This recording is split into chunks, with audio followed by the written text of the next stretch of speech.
This video will show you how to complete a finished seam, all 4 steps of the finished seam.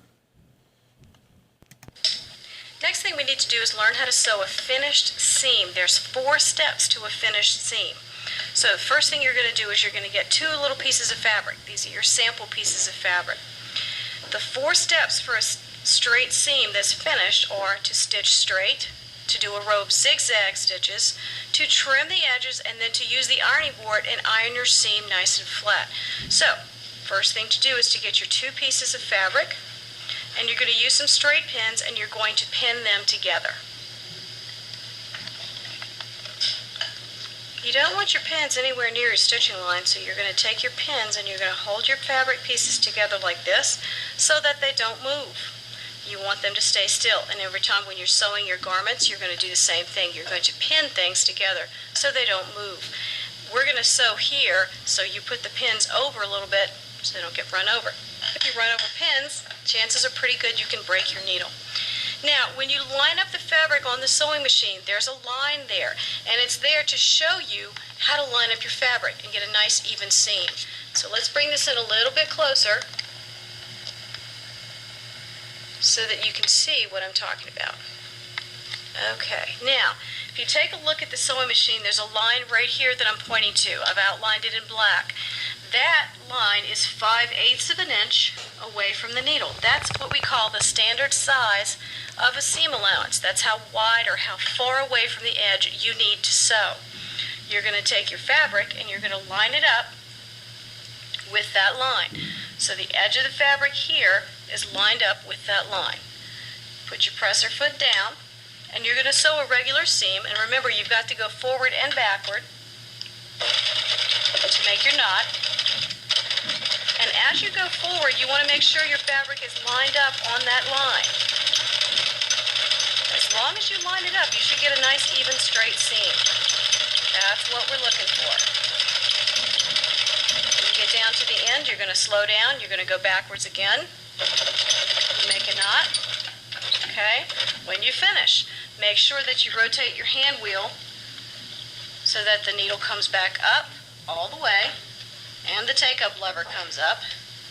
Lift up your presser foot, pull your fabric out, and you can cut your threads. I'm going to use my thread cutter right here. Okay? Now, that's step 1. So what you have is a nice straight seam with a knot at the beginning and a knot at the end. Okay? Now, this is 5/8 of an inch from here. 5/8 is around a half an inch, just a little bit more. Now, if you notice, this fabric is starting to ravel. It's coming apart, and all fabric will do this. We don't like that on the inside of our garments. As a matter of fact, if we put this through the washing machine, it gets really nasty looking. So what we're going to do is we're going to do a seam finish. To do that seam finish, we're going to make the sewing machine do a regular number 1 zigzag. So if you remember, back this up a little bit so you can see what adjustments I'm making. Alright, you're going to take your stitch width knob, it's got to go on 4. Alright, your stitch selector on top will be going to a number 1. If you have this kind of machine, remember you push this to the side, put it on a number 1 zigzag.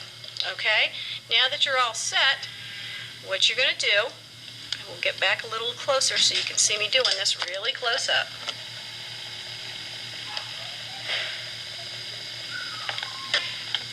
Okay, the zigzag row goes right next to the straight stitches. It's not necessary that you make a knot for your zigzag row because we already knotted the straight stitches. Set your presser foot down and you're going to sew your zigzag row right next to the straight stitches. You don't want to sew on top of them. And it's important that you put them on the correct side of the stitches. If this was the inside of your shorts, you want to put it closer to that cut edge of fabric. Okay, now that we're done, we're going to lift up the needle, lift up the presser foot, pull it out, cut the threads. And now what you have is the second step. You sewed straight, you sewed zigzag. Next thing you're going to do is you're going to trim. You're going to cut off the extra fabric that you don't need. Okay, the extra fabric is what's right next to the zigzag stitches. So we're going to trim it this way, and we're going to come down the line here. The next step is to go over to the iron. You can trim all these extra threads off also. And we're going to go to the iron, and we're going to open it up, and we're going to press it flat. Now we're at the ironing board. What you're going to do is take your fabric, you're going to take your pins out. Always put them in the pin cushion. All right. Then we'll take the fabric, and we have sewed it straight, zigzag, and we trimmed. So now we're going to open it up. All right, and you can see the seam. When you open it up, the seam wants to stand up. I want you to lay it flat to one side and take your iron, and you're going to press so that it stays down nicely and smoothly. Okay? If it still pops up, you can flip it over and press it from the other side. And what you want to get is a seam that lays down nice and flat, just like this. Okay? This is what we call a finished seam. The 4 steps are stitch straight, stitch zigzag, trim it with your scissors, and go to the iron and press it flat. Straight, zigzag, trim, press. 4 steps to a finished seam.